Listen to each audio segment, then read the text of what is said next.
This is the short version of the critique of the so-called Black Swan observation made by BMLSB 69. These are the 2 points that he was using in his video, the observation point up on the beach and the platform habitat oil rig out in the bay. The distance is 9, well, he had 9.41, I have 9.42. So there's the oil rig.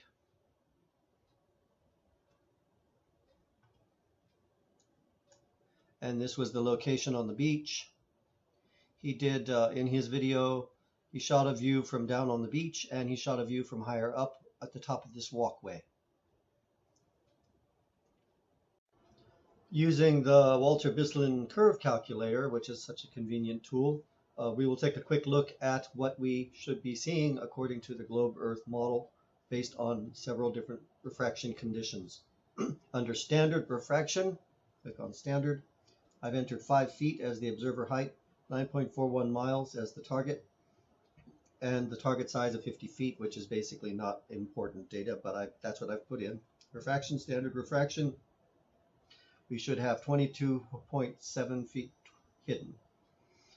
The photo in question, BMLSB took many photos of those rigs, and he has himself said that the one in question was unusual, not the usual, what he usually sees.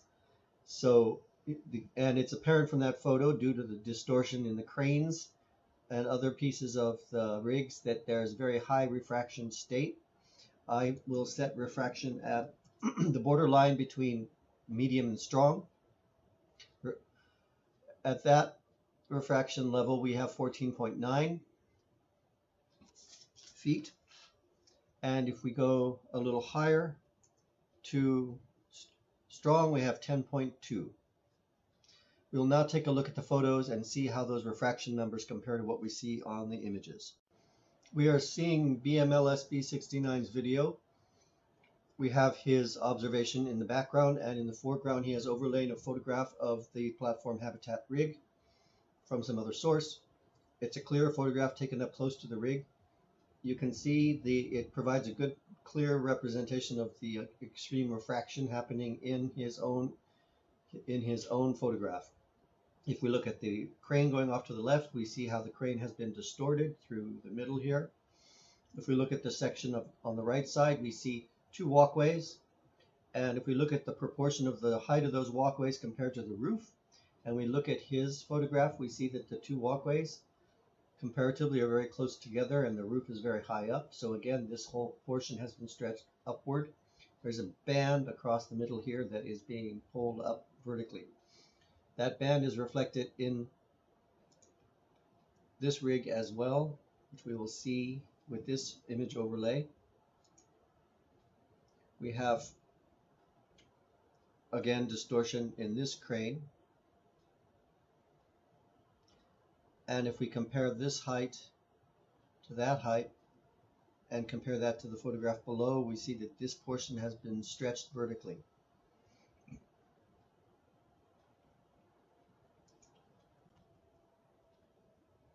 Also note one other item here.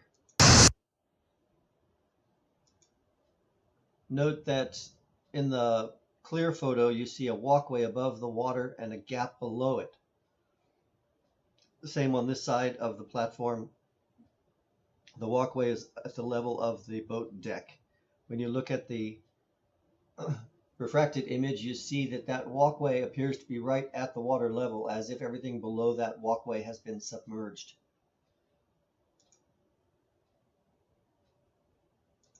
Look in this area right down here.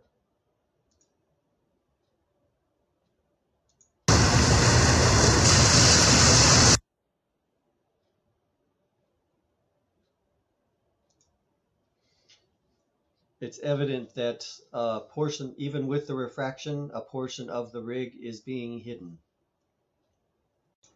It's evident that refraction plays a strong role in influencing this observation. If viewers object to that idea that refraction is an issue that needs to be considered, then I refer them to my earlier video on this same observation, which I will provide a link for in the description and up above in the top right corner of this video.